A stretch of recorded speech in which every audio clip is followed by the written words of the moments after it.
Il y a 18 mois, j'ai arrêté d'appeler mes enfants, du jour au lendemain, sans explication, sans dispute, sans grande déclaration émotionnelle, sans leur dire ce que je faisais ni pourquoi. J'ai simplement arrêté d'être celle qui appelait toujours en premier, celle qui proposait, celle qui s'assurait que le lien existait encore en tendant la main avant que le silence devienne trop long.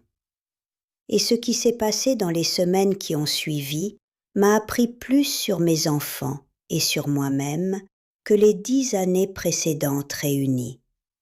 Je sais ce que vous pensez, que c'est cruel, que c'est une forme de manipulation, qu'une mère qui fait ça a quelque chose à expier, une rancune à régler, une blessure qu'elle transforme en stratégie. Alors laissez-moi vous poser une question avant de continuer, et j'aimerais que vous y répondiez honnêtement, pas pour moi, pour vous. Quand est-ce que l'un de vos enfants vous a appelé en dernier, sans que ce soit en réponse à votre appel, sans que vous ayez d'abord envoyé un message, posé une question, créé l'ouverture qui leur a permis de répondre? Quand est-ce que le téléphone a sonné et que c'était eux, d'eux-mêmes, parce qu'ils avaient pensé à vous et avaient voulu l'entendre dans votre voix? Si vous devez chercher longtemps pour trouver la réponse, alors ce que je vais vous dire aujourd'hui vous appartient. Abonnez-vous à cette chaîne et restez jusqu'à la fin. Parce que ce dont je vais parler, beaucoup de femmes le vivent sans oser le nommer. Et ce que j'ai appris en faisant ce que personne ne m'avait dit de faire, c'est peut-être la chose la plus honnête que j'ai jamais découverte sur ma famille. Laissez-moi vous dire comment on en arrive là. Pas d'un coup, jamais d'un coup. C'est une des choses les plus insidieuses de cette situation. Elle s'installe si progressivement qu'on ne voit pas le moment où quelque chose a changé. On réalise seulement qu'on est arrivé quelque part qu'on n'avait pas choisi. Les visites s'espacent d'abord, pas de façon spectaculaire. 1 mois sans visite, puis 2, puis on réalise que ça fait presque un trimestre et qu'il y a eu des raisons à chaque fois, le travail de l'un, les enfants de l'autre, un voyage, une période chargée. Des raisons vraies probablement, pas inventées, mais des raisons qui se répètent avec une régularité qui finit par ressembler exactement à ce qu'elles ne sont officiellement pas, un évitement. Et les appels continuent parce que c'est moi qui les passe. Je me souviens d'un dimanche en particulier. J'avais appelé ma fille en fin d'après-midi, le moment qui me semblait raisonnable, ni trop tôt ni trop tard, le moment où j'imaginais qu'elle serait disponible. Elle a répondu après 3 sonneries. La conversation a duré peut-être 8 minutes. Elle était polie, chaleureuse même, mais j'entendais quelque chose derrière sa voix. Le bruit de fond d'une maison où des choses se passaient, une légère distraction dans ses réponses, cette façon qu'ont les gens de parler quand une partie de leur attention est ailleurs. Quand j'ai raccroché, j'ai tenu le téléphone dans ma main un moment, et j'ai pensé, je viens de déranger ma fille un dimanche après-midi. Elle a été gentille, elle a répondu, mais je l'ai dérangée. Ce n'était pas la première fois que je ressentais ça, c'était la première fois que je me permettais de le nommer. Quelques semaines plus tard, un dimanche soir, j'ai fait quelque chose que je n'avais jamais fait consciemment. J'ai cherché dans ma mémoire la dernière fois que l'un de mes enfants m'avait appelé en premier, sans que j'aie envoyé un message avant, sans que ma question ait ouvert la porte à leur réponse. La dernière fois qu'ils avaient pensé à moi et avaient décidé, eux, de le manifester. Je n'ai pas trouvé, pas parce que ça n'était jamais arrivé, ça arrivait certainement, mais parce que ça faisait assez longtemps pour que je ne m'en souvienne plus clairement. Ce soir-là, j'ai posé le téléphone sur la table et j'ai décidé de ne plus appeler en premier, pour voir. Les premières semaines ont été étranges, d'une façon que je n'avais pas anticipée, pas douloureuse, étrange, parce que j'avais sous-estimé à quel point appeler mes enfants était devenu automatique. Pas un acte réfléchi, un réflexe. Le dimanche après-midi, l'heure du dîner, le moment où j'avais une nouvelle à partager, ma main cherchait le téléphone avant que je l'aie décidé. Et chaque fois je l'arrêtais. Je posais le téléphone. Je tenais le silence. La première semaine, rien. Aucun appel, aucun message qui ne soit pas une réponse à quelque chose que j'avais initié il y a longtemps. J'ai tenu. J'ai résisté à cette tentation particulièrement forte qui est de rompre le silence moi-même pour ne pas avoir à voir ce que le silence révèle. La deuxième semaine, j'ai commencé à remarquer quelque chose d'inattendu. Sans les appels, sans la préparation mentale qu'ils demandaient, cette mise en mode disponible pour quelqu'un d'autre, j'avais du temps. Du temps pour moi, pour mes amis, pour les livres que je remettais toujours après. Du temps qui n'était pas organisé autour de l'attente d'un appel ou de la préparation d'un suivant. Ce temps-là avait une texture différente, plus légère, plus mienne. La troisième semaine, mon fils aîné a envoyé un message, pas pour prendre de mes nouvelles, pour une question pratique, un document administratif dont il avait besoin de certaines informations. J'ai répondu normalement. Je n'ai pas mentionné le silence. Je n'ai pas dit « Tu remarques que je n'ai pas appelé ?» Je n'ai pas cherché à rendre visible ce que je faisais. J'ai simplement répondu à ce qu'il demandait et j'ai raccroché. La quatrième semaine, ma fille cadette a appelé. Vraiment appelé. Pas pour une raison pratique, pas en réponse à quelque chose que j'avais envoyé. Pour prendre de mes nouvelles. La conversation a duré 30 minutes. Elle était différente des conversations habituelles. Plus présente, moins mécanique, avec une qualité d'attention que je n'avais pas ressentie depuis un moment. À la 6e semaine, mon fils cadet a appelé à son tour. Il a dit, au milieu de la conversation, quelque chose de simple. Je réalisais que ça faisait un moment qu'on ne s'était pas vraiment parlé. J'ai dit « oui ». Je n'ai pas ajouté « c'est parce que tu n'appelais jamais ». Je n'ai pas expliqué. J'ai juste dit oui, et la conversation a continué.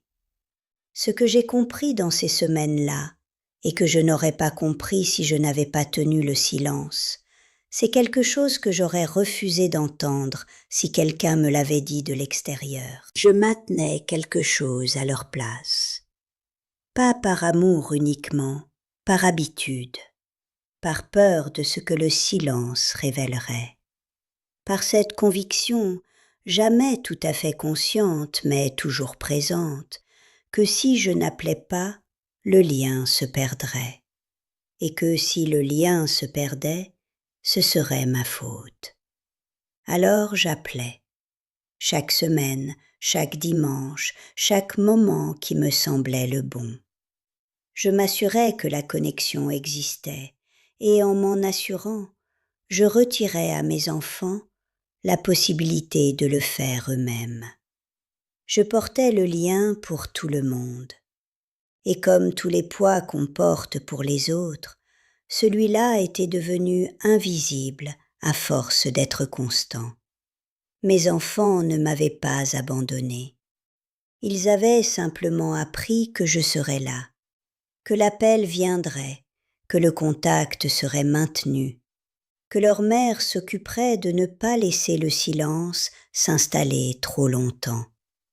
Pas parce qu'ils étaient indifférents, parce qu'ils étaient habitués. Et les habitudes ne changent que quand quelque chose les dérange.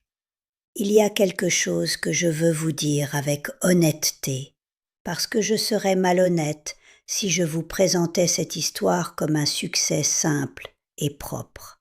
Le silence n'a pas tout révélé de la même façon pour chacun de mes enfants. Pour 2 d'entre eux, il a révélé quelque chose que je savais au fond et que je préférais ne pas regarder en face. Que le lien était réel, mais qu'ils avaient besoin que je cesse de le gérer pour pouvoir y contribuer eux-mêmes. Que ma présence constante, mes appels réguliers, ma façon de maintenir le contact, tout ça avait créé une dépendance à mon effort. Et que quand j'avais arrêté, ils avaient, chacun à leur rythme, pris le relais. Pour le 3e, le silence a duré plus longtemps que je ne l'avais anticipé. Des semaines qui ont commencé à me peser d'une façon particulière. Non pas parce que j'étais en colère, mais parce que ce silence prolongé me donnait une réponse à une question que j'avais évitée. Que cette relation-là demandait peut-être plus de travail des 2 côtés que ce que j'avais voulu voir. Je ne vous dis pas que cette découverte-là était facile, elle ne l'était pas, mais elle était vraie. Et je préfère savoir quelque chose de vrai et de difficile qu'ignorer quelque chose de difficile grâce à un effort constant qui me permettait de ne pas le voir. La vérité sur nos relations avec nos enfants adultes, sur ce qui existe vraiment quand on n'intervient pas, mérite d'être connue, même quand elle est plus compliquée que l'histoire qu'on se raconte. Je veux vous parler de ce que j'ai compris sur la nature du lien avec des enfants adultes, parce que je crois qu'on nous donne rarement les bons outils pour penser à ça. On nous donne des images, des idéaux, des représentations de ce que la famille devrait être. Rarement une vision lucide de ce qu'elle est vraiment. Nos enfants adultes ne sont pas nos enfants de la façon dont ils l'étaient à 5 ans, à 12 ans, à 18 ans. Ce sont des adultes qui nous aiment, pour la plupart, j'espère, mais des adultes qui ont leur propre vie, leurs propres priorités, leur propre façon de gérer leurs relations. Et une relation entre adultes, même entre une mère et ses enfants, ne fonctionne pas de façon équilibrée quand l'une des 2 parties porte tout le travail de maintien. Quand c'est toujours la même qui initie, qui propose, qui s'assure que le contact existe. Ce n'est pas une accusation contre mes enfants, c'est une observation sur ce qui s'était installé, imperceptiblement, sur des années, dans notre façon de fonctionner. Et ce qui s'installe imperceptiblement peut changer, lui aussi, de façon imperceptible. Si on crée les conditions pour que ce changement ait lieu, arrêter d'appeler, ce n'était pas les punir, c'était créer un espace dans lequel ils pouvaient soit choisir d'entrer, soit ne pas le faire. Et dans les 2 cas, la réponse était une information que je préférais avoir plutôt que d'éviter. Je veux vous parler d'une autre chose que le silence m'a apprise, peut-être la plus importante, et certainement la plus inattendue. En arrêtant d'appeler mes enfants, j'ai commencé à appeler d'autres personnes, des amis que je négligeais parce que ma semaine était organisée autour des appels à mes enfants, des visites à préparer, du maintien de la famille. Des femmes que je connaissais depuis des décennies et avec qui la connexion était plus facile, plus nourrissante, plus réciproque que ce que j'avais avec mes enfants dans cette période. Et j'ai découvert quelque chose que j'aurais dû comprendre bien plus tôt, que j'avais concentré sur mes enfants un besoin de connexion qui était plus grand que ce qu'ils pouvaient raisonnablement satisfaire, que j'attendais d'eux une forme de présence et d'attention qui correspondait peut-être à ce dont j'avais besoin, mais pas nécessairement à ce qu'ils avaient la capacité de donner sans que ça empiète sur leur propre vie. Et qu'en diversifiant, en cherchant la connexion dans plusieurs directions plutôt que de la concentrer sur mes enfants, j'avais allégé quelque chose, pas seulement pour moi, pour eux aussi. Parce qu'un enfant qui sent qu'il est la source principale du bien-être émotionnel de sa mère porte quelque chose de lourd, même s'il ne le dit pas, même s'il n'en a pas conscience, en me construisant une vie plus remplie, de vraies amitiés, d'activités qui m'intéressaient, de connexions qui existaient en dehors de ma famille. J'avais changé ce que j'attendais de mes enfants. Et quand les attentes changent, les relations changent avec elles. Voici ce que je vous dirais si vous êtes en train de vivre quelque chose de similaire. La première chose, arrêtez d'être toujours celle qui appelle en premier, pas pour punir, pas pour tester, pas pour manipuler, pour voir, pour permettre à la réalité de ce qui existe de se montrer clairement, sans le filtre de votre effort constant. Ce que vous découvrirez sera soit rassurant. Vos enfants appelleront et vous réaliserez que le lien est plus vivant que vous ne le pensiez, qu'ils n'avaient simplement pas besoin de vous pour s'exprimer, puisque vous le faisiez déjà. Soit difficile, et le difficile vaut la peine d'être connu, parce qu'il vous donnera des informations sur lesquelles vous pouvez agir. La deuxième chose, construisez votre vie en dehors de vos enfants, pas contre eux, en dehors d'eux. Des amitiés vraies, des activités qui vous nourrissent, des connexions qui existent pour vous et pas pour maintenir quelqu'un d'autre. Non seulement pour votre propre bien, mais parce qu'une mère qui a sa propre vie pleine et riche est une mère qu'on a envie d'appeler, pas par obligation, par désir. La troisième chose, acceptez que votre relation avec vos enfants adultes soit une relation entre adultes, avec ce que ça signifie de liberté des deux côtés et de responsabilité des deux côtés. Vous n'êtes pas responsable de maintenir ce lien seul. Et si vous agissez comme si vous l'étiez, vous empêchez vos enfants de le faire à leur place. Le truc cruel, c'est ça. Ce n'est pas d'arrêter d'appeler, c'est ce qu'arrêter d'appeler révèle. La réalité de ce qui existe quand vous n'intervenez pas. La réponse à la question que vous n'aviez peut-être pas encore osé vous poser. Est-ce que ce lien existe par lui-même ou est-ce que c'est moi qui le porte? Et la réponse à cette question, quelle qu'elle soit, mérite d'être connue. Parce que vous méritez une relation avec vos enfants qui soit réelle, pas construite et maintenue par votre seul effort. Réelle, imparfaite peut-être, moins fréquente peut-être, mais choisie des deux côtés. Et vous méritez une vie qui ne soit pas en attente d'un appel qui ne vient pas. Le téléphone que je ne prenais plus pour appeler en premier est resté sur ma table ces semaines-là. Il sonnait moins. Et quand il sonnait, c'était différent.